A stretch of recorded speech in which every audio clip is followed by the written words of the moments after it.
Alors moi, on m'appelle jamais conseiller, Ouais. ni agent. On m'appelle toujours Stéphanie.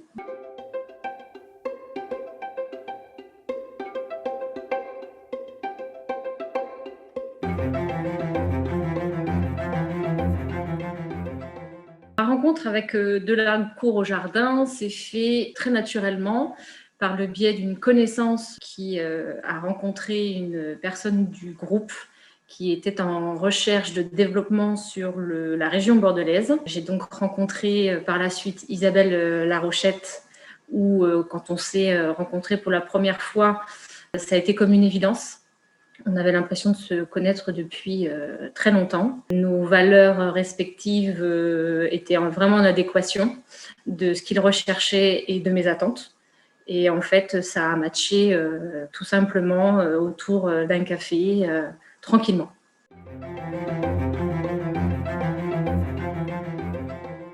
Alors pour moi, être agent immobilier, c'est plutôt un coach de vie pour l'accompagnement des personnes au sein de leurs projets. Et c'est avant tout avoir une bonne écoute de manière à pouvoir installer la confiance au niveau de ses clients. On n'est pas juste là pour faire des visites ou rentrer des mandats, on est là aussi pour les accompagner. Et bien souvent, aujourd'hui, nos clients nous rappellent, nous donnent des nouvelles, nous appellent pour éventuellement échanger autour d'un café, nous dire un petit peu ce qu'ils sont devenus, et puis ils nous recommandent auprès de leur famille, de leurs proches, par rapport donc à l'approche qu'on a pu avoir avec eux, sur le fait qu'on est vraiment dans une écoute attentive et bienveillante. Alors, ce qui me plaît le plus dans ce métier, c'est avant tout découvrir des lieux qui sont chargés d'histoire. C'est découvrir aussi des personnes humaines. C'est aussi avoir une proximité avec nos clients, parce qu'on n'est pas juste agent pour eux. On est vraiment des accompagnants. Et au-delà de ça, on peut devenir amis avec certains clients.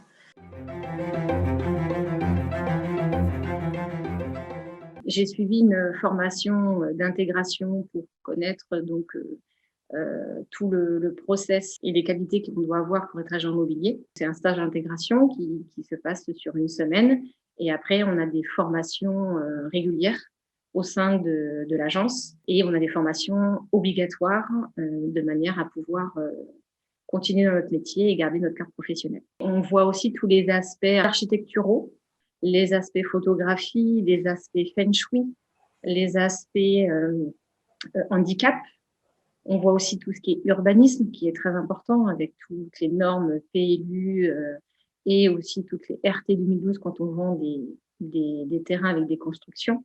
Donc c'est très très large, mais on a aussi des formations de bien-être, de coach de vie, concernant l'immobilier et l'art de vivre, qui sont très importantes et qui me plaisent parce que c'est vraiment une carte supplémentaire qu'on peut avoir au sein de cette agence.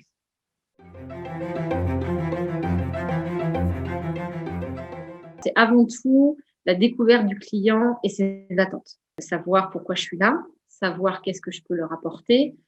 Et ensuite, donc on fait une connaissance, enfin je fais une connaissance avec les clients avant tout. Ensuite, je fais le tour du bien, de la propriété, pour justement prendre toutes les notes nécessaires.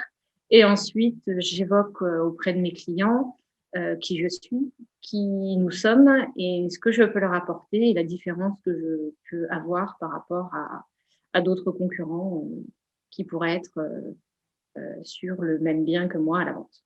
Et je pense qu'avant tout, ils ont besoin d'avoir une bonne perception de la personne qu'ils ont en face d'eux avant de savoir comment on va travailler le bien.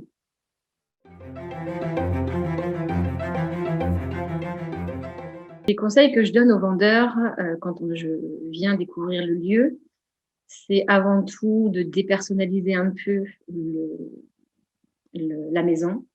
Souvent, c'est chargé d'histoire, c'est chargé de photos, et bien évidemment, ça leur appartient. Donc, en général, je leur demande d'épurer un peu certaines choses.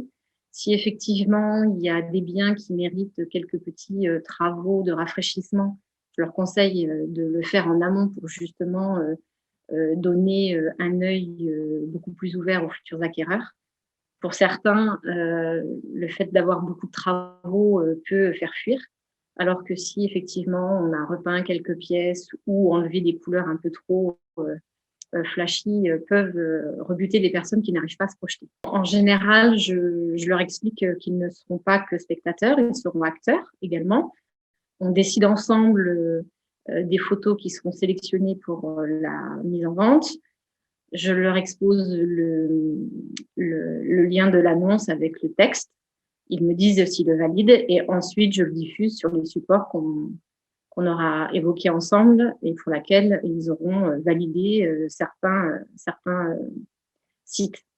Tous les sites ne sont pas employés en fonction des biens qu'on peut rentrer. Certains, par exemple, ne souhaitent pas être sur le Bon Coin, par exemple. Donc, en fait, on fait la sélection des sites ensemble pour justement être en adéquation avec leurs attentes.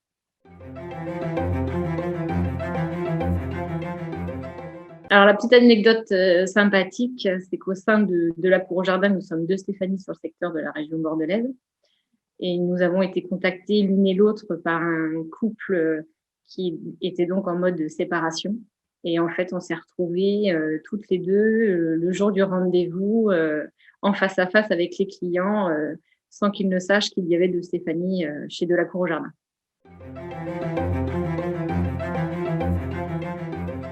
Alors, si j'étais un bien, je serais une maison en pierre avec des extensions ultra modernes avec du fer, du bois et un mélange de charme, d'ancien, d'authenticité et de contemporain.